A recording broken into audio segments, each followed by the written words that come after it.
제 몸이 누군가에게 뒤집어져 있었는데 제 뜻대로 손가락이나 발가락이 하나도 움직이지 않는 겁니다. 누구세요? 이거 놓으세요. 엄마, 아빠, 살려주세요. 이렇게 아무리 소리를 질러도 목소리는 입 밖으로 나오지 않았고 온몸을 발버둥을 쳐도 꿈쩍도 하지 않더군요. 그저 차가운 방공기를 가르며 어두운 골목을 쏘며 빨려 들어갈 뿐이었습니다. 한참을 사투를 벌이고 나서야 겨우 몸이 움직였습니다. 천천히 고개를 내려 저를 납치하려고 하는 범인의 얼굴을 확인하게 되었습니다. 그리고 그 정체는 바로 저승사자였습니다. 갓을 쓰고 검은 독보자락을 휘날리며 저를 올려다보는 무표정한 얼굴의 그 저승사자. 그 싸늘한 눈과 제 눈이 마주친 순간 저는 그만 오줌을 지려버리고 말았습니다.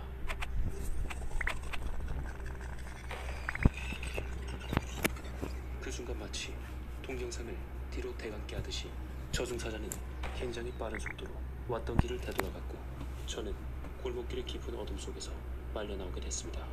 정말 빠른 순간에 제 방으로 돌아온 그 저승사자는 굉장히 무표정한 얼굴을 한 채 저를 바닥에다 박으려 던졌습니다. 쿵 하는 소리에 정신을 차리며 안문석했습니다. 땀인지 눈물인지 오줌인지 모르겠지만 잠옷은 물론이고 베개와 이불까지도 촉촉하게 젖어있더군요. 지금까지도 생생한 그날 밤의 기억, 이거 하나만큼은 분명했습니다. 그날 밤 그 저승사자는 꿈으로 가장한 채 저를 실제로 납치를 했었습니다. 차가운 밤공기, 까만 하늘의 별빛, 개 짖던 소리, 모든 것이 현실처럼 생생합니다. 그런데 말이죠, 아직까지 풀리지 않는 의문들이 있습니다. 그 저승사자는 왜 저를 납치하려고 했을까요? 골목길 어둠의 끝에는 과연 무엇이 있었을까요?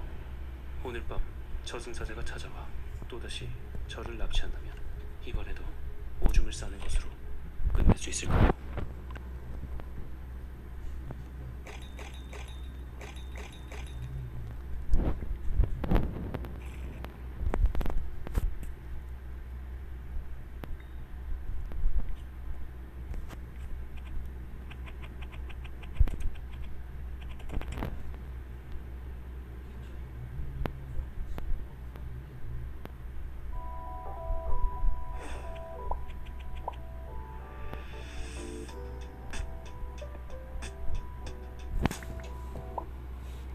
공포라디오 무일라 구독자 사연 재현 극장. 제가 중학생 때 겪었던 일입니다.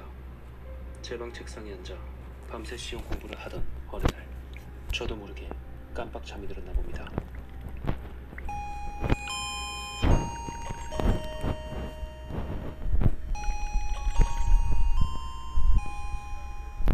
종소리에 놀라 눈을 떠보니 제가 학교의 교실 안에 있더군요. 난 분명 내 방에 있었는데 내가 또 깜빡 졸았나? 지금 몇 시인데 애들이 왜 아무도 안 오지? 내가 너무 일찍 왔나? 칠판 옆에 당연히 있어야 할 시계는 보이지 않았습니다. 한 치의 흐트러짐도 없이 정돈된 책상과 의자, 먼지 한 톨 찾아볼 수 없는 비현실적인 깨끗함. 텅 빈 교실에는 저의 숨소리를 제외하고 정막만이 가득했습니다. 뭔가 이상함을 느낀 저는 복도로 나가 1층, 2층, 3층 그리고 학교 곳곳을 헤매게 되었습니다. 하지만 어느 곳에서도 선생님과 친구들의 흔적을 전혀 찾을 수 없었죠. 어느덧 해가 저물고 저도 모르게 발걸음이 이끌려 무엇에 홀린 듯 4층으로 올라갔습니다. 4층? 우리 학교에 4층이 있었나? 역시나 텅 빈 교실들 뿐이더군요. 그런데 저 멀리 복도 끝에 경비원 아저씨가 의자에 앉아 졸고 계셨습니다. 왠지 무서운 마음이 들어서 경비원 아저씨를 피해 살금살금 4층의 어느 교실 안으로 숨어 들어갔습니다. 아 깜짝이야. 교실 제일 앞자리에 한 여학생이 앉아 있었습니다. 꼿꼿하게 허리를 펴고 바른 자세로 앉은 모습이 뒷모습만 봐도 공부를 잘하는 전교 1등의 느낌이었습니다. 놀랬잖아. 나도 지금 이 상황이 이해가 안 되는데 난 지금 우리 반 들어간 교실도 친구들도 못 찾겠어. 너 혹시 굉장히 반가운 마음에 그 여학생에게 다가가며 이렇게 물었는데 들은 척도 하지 않고 한 번의 대꾸도 없이 그대로 교실 밖으로 쌩 하고 나가버린 겁니다. 결국 혼자 빈 교실에 앉아 잠시 숨을 고르고 있었는데 똑똑하고 노크 소리가 들렸습니다. 오른쪽으로 고개를 돌려 교실 뒷문을 바라봤지만 아무도 없더군요. 혹시나 창문 밖에서 나는 소리를 잘못 들었나 싶어 고개를 왼쪽으로 돌려 창문을 바라봤습니다. 그리고 그 자리에서 고개만 왼쪽으로 돌아간 채 온몸이 굳어버리고 말았죠. 죽고싶어. 나도 죽고싶어. 나도 죽고싶어. 나도 죽고싶어. 그곳엔 물구나무로 선 것처럼 얼굴만 허공에 매달린 여학생이 계속 중얼거리며 창문을 돌려 교실 안으로 들어오려고 안간힘을 쓰고 있다. 그리고 창문은 조금씩 금이 가고 있었습니다. 학생, 4층까지 어떻게 올라온 거야? 여기는 학생이 있을 곳이 아니야. 얼른 나가, 어서. 교실로 뛰어들어오신 경비원 아저씨는 굳어버린 제 어깨를 세차게 흔들었습니다. 그 순간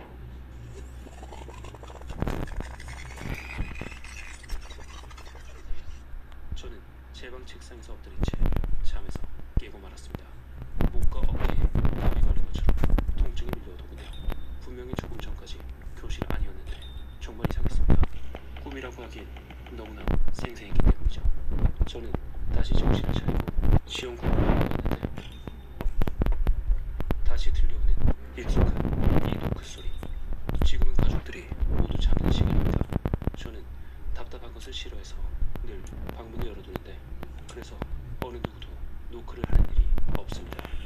그런데 말이죠. 제 방에는 작은 창문이 하나 있습니다. 지금 고개를 돌려서 창문 쪽을 쳐다봐도 될까요?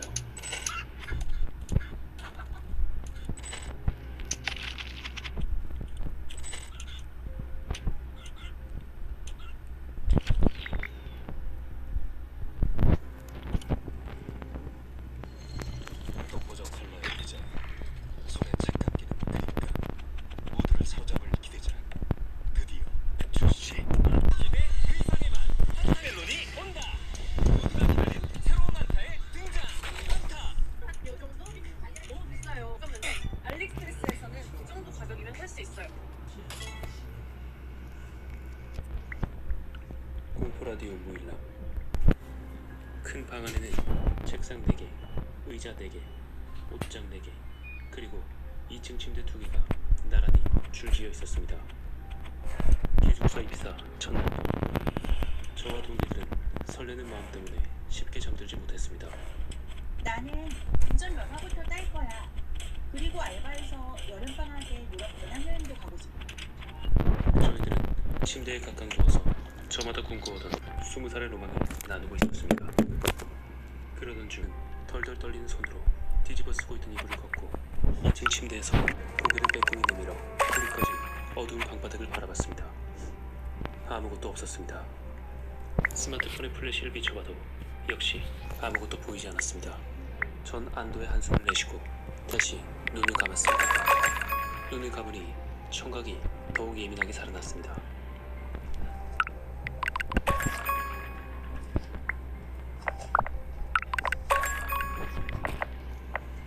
또다시 그 소리가 들려왔고 그 소리는 가까워졌다 멀어졌다를 반복하고 있는 느낌이었습니다. 전 다시 폰으로 플래시를 켰습니다.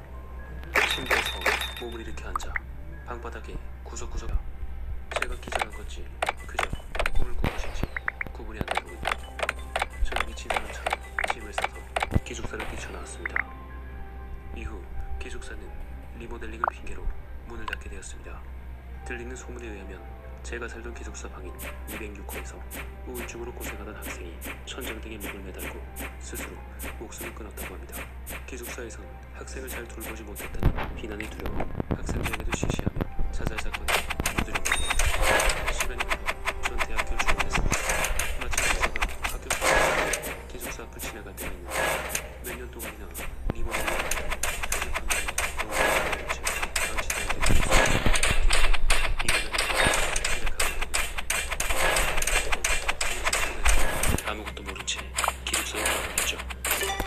최신식이고 비용도 저렴한 기숙사에 높은 경쟁률을 뚫고 들어와서 운이 좋았다고 생각할 겁니다.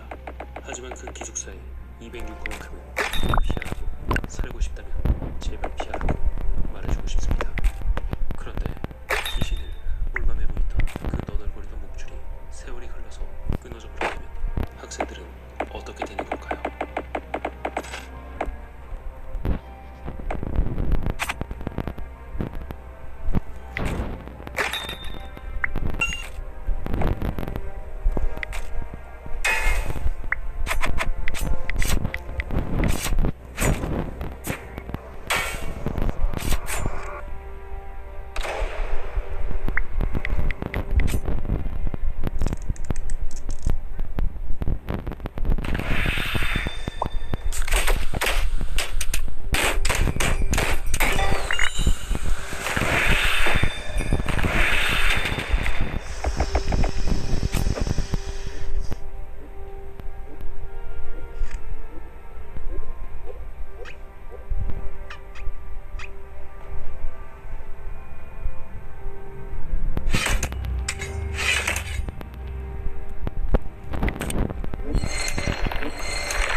공포라디오 무용남 구독자 사연 제한극자. 전 26살의 해상원입니다. 제가 12살 때 겪은 얘기를 해드릴게요. 저는 반에서 가장 키가 작고 몸이 약했습니다. 반면 제 단짝 친구는 반에서 가장 키가 크고 누구보다 건강했죠.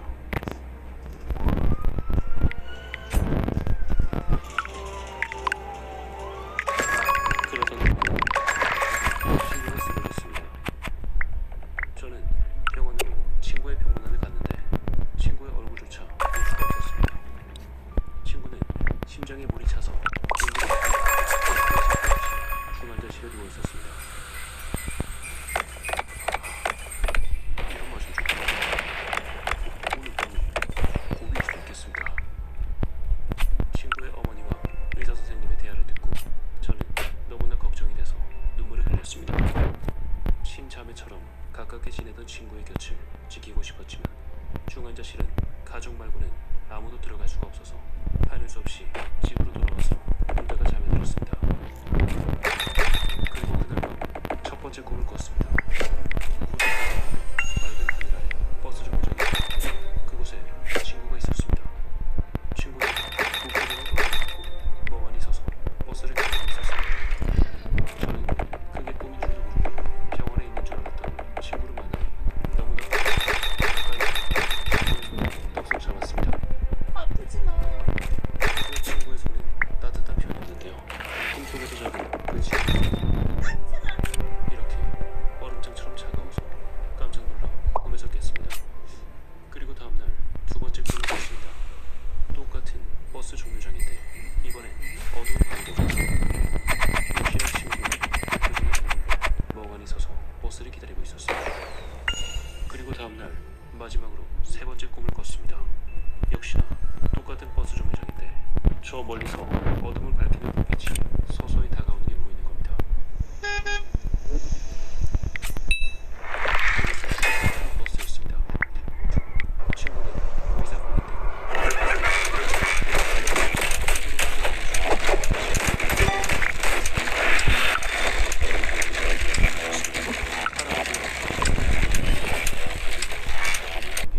아기도 있었습니다. 그런데 울지도 웃지도 않는 소름이 끼치면서도 슬픈 느낌이 들었습니다. 왠지 이 버스를 타면서 친구의 옷소매를 잡아 끌었습니다. 우리 그냥 버스에서 내리자. 하지만 저보다 키가 한참이나 큰 친구를 끌어당기기에는 저의 힘이 너무 부족했습니다. 순간 버스의 문이 닫히기 시작했습니다. 저는 이내림껏 몸을 던져 손을 뻗었습니다. 버스 문에 저의 손이 끼이면서 닫히고 있던 문이 스르르 조금씩 열렸습니다. 버스에 낀 손마디에 뻘어난 통증이 느껴졌지만 필사적으로 문을 밀어 열게 되었습니다. 열린 버스의 문턱에 친구의 손을 잡고 무작정 뛰어 도망쳤습니다. 문을 열자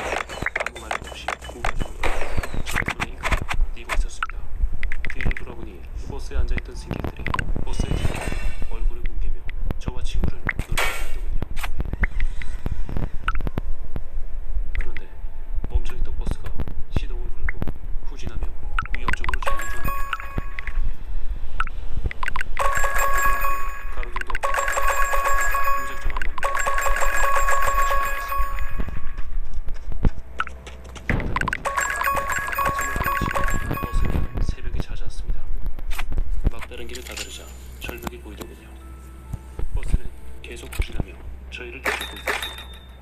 절벽 끝에 다다라서 아래를 내려다보니 마치 블랙홀처럼 아무것도 보이지 않는 겁니다.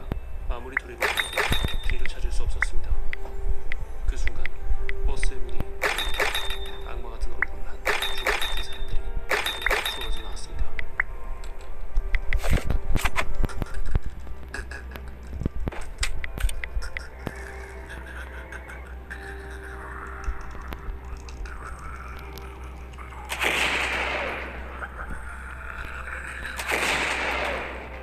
이것거리로 기괴한 소리를 내고 경직된 몸을 훑으며 저와 친구를 향해 점점 가까이 오더군요. 저에겐 더 이상 고민할 시간이 없었습니다. 저는 죽음의 치밀한 심정으로 인내심과 절벽으로 밀었습니다. 그리고 저도 바로 절벽 아래로 몸을 던졌습니다. 그 순간 민부신 햇살에 몸이 부셔 눈을 떴습니다. 너무나 상상이 들면서 온몸이 뻐근할 정도였습니다. 여보세요? 전화를 건 사람은 친구의 어머니였습니다. 이른 시간에 미안하다고 하시면서 지금 친구가 깨어났는데 저와 꼭 통화를 해야 한다고 그렇게 말했다는 겁니다. 그런데 놀랍게도 친구는 저와 똑같은 꿈을 꿨다고 했습니다. 제가 자기를 살려준 거라고 고맙다며 보고 싶다고 하더군요. 친구는 꿈에서 깨어난 이후 빠르게 건강을 회복했습니다. 저는 매일 학교가 끝나면 병원으로 가서 친구의 곁을 지켰습니다. 그런데 나중에 문득 생각해보니 버스 번호판에 적혀있던 번호와 친구가 의식을 차린 날짜 그리고 우연히 병원의 장례식장에서 버스에 타고 있던 승객들의 얼굴을 보고 깜짝 놀랐습니다. 좀비처럼 보이던 그들도 불과 며칠 전까지 우리처럼 뜨거운 피가 흐르던 사람이었다는 거죠. 그리고 저희들은 둘도 없는 친구로 아직 삼각 죽음의 길게 가파른 절벽 위에 서 있던 그 절박한 순간을 생생하게 기억합니다. 그리고 오늘 나의 하루는 어제 죽은 이들이 그토록 살고 싶어 했던 내일임을 잊지 않고 살고 있습니다.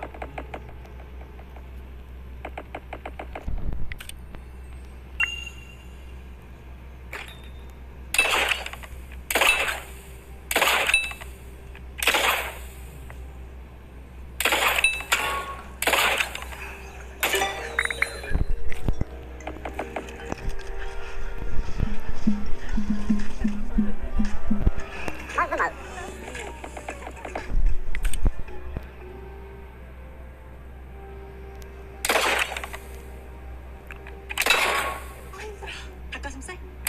프로틴 있는데. 땡큐. 이거 먹어. 이것도 먹어볼래. 단체로 락토프리, 아르기닌까지 균형 잡힌 단백질을 채우다. 콤포라디오 무일람 독자사연 재현극장. 안녕하세요. 최근에 겪은 무서운 일이 하나 있어 이렇게 제보합니다.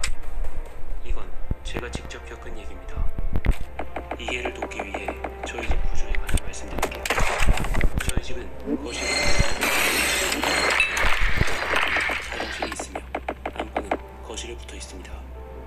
그리고 화장실 맞은편이 제 방, 옆방이 동생 방이죠. 여기서 나오는 제 이름은 철수고 동생의 이름은 영수로 모두 가명입니다. 이 일은 한 달 전쯤 겪은 일입니다.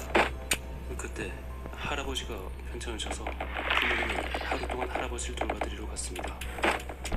그날 수행평가 기간이나 시험 기간도 아니어서 어린 동생을 데리고 저 혼자 방에서 신나게 놀았습니다. 나는 재밌게 놀았죠. 그렇게 정신없이 놀다가 새벽 3시가 되었습니다.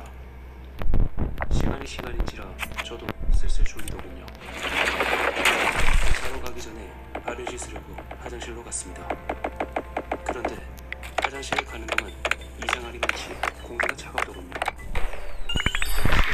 이 여태까지 공기가 살 리가 없다고 생각이 들 정도로 그렇게 추웠습니다. 그래서 이상하다 생각하며 발을 씻고 있었습니다. 발을 씻고 나오던 중에 동생이 잠에서 내고 있는 신음소리가 들리더군요. 걱정이 돼서 동생 방으로 들어가 동생을 깨웠죠. 그런데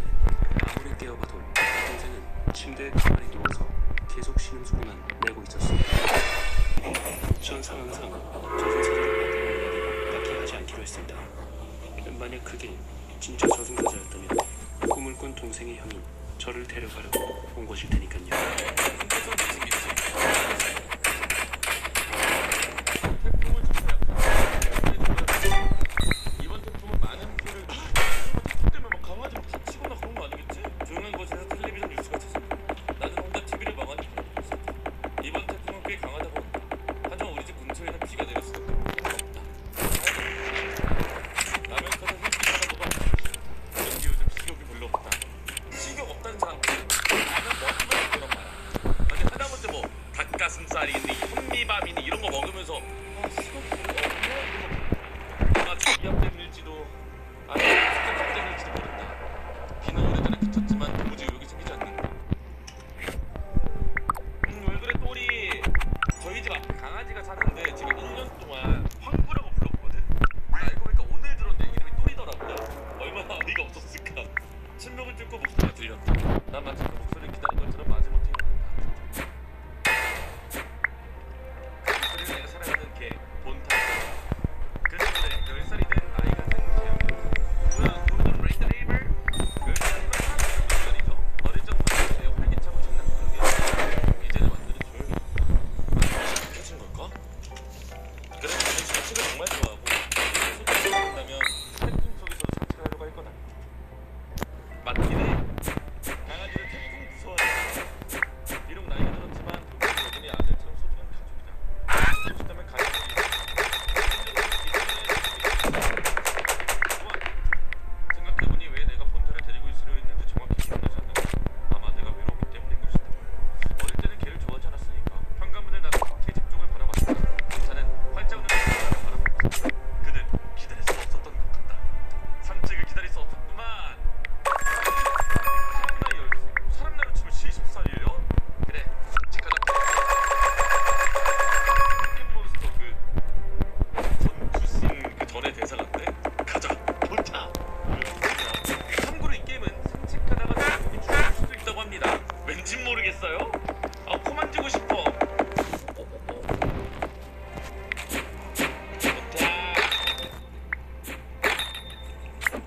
평소 산책하다 놀길에 도착했다. 본타는 이 길을 좋아한다. 뒤쪽으로 극장으로 길이를 칠한다. 그렇게 낡았다. 이거는 일기 강아지인데 이 목줄도 오래 썼다. 본타 너무 멀리 떨어지지 않도록 조심해야겠다. 본타 기다릴 수 있다. 가자. 본타 지리 돼.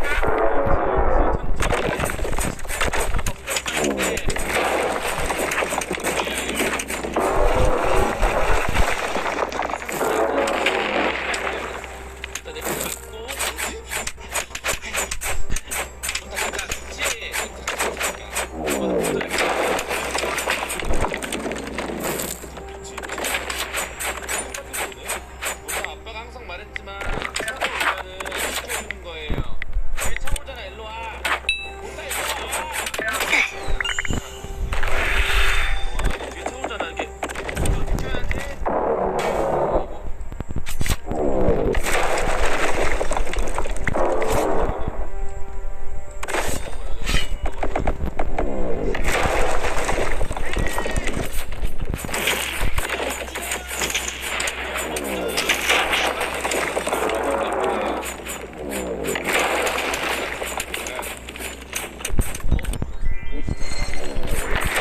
뭔지 알지?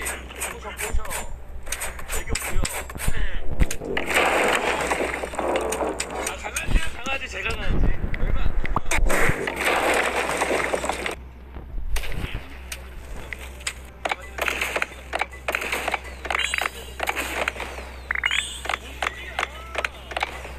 쓰고 있었는데 나 지금 나 죽은 게 이렇게 한 줄 요약이라고? 아니 뭐야 PPT야 뭐야? 뒤에 보니까 살짝 안 보여.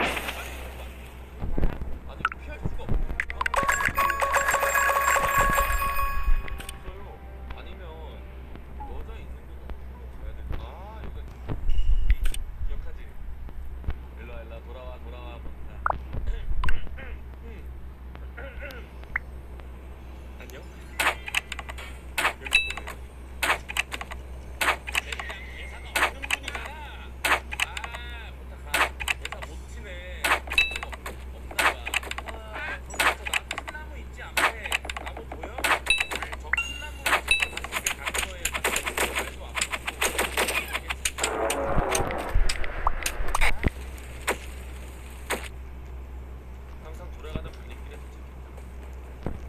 집에 가자 본타.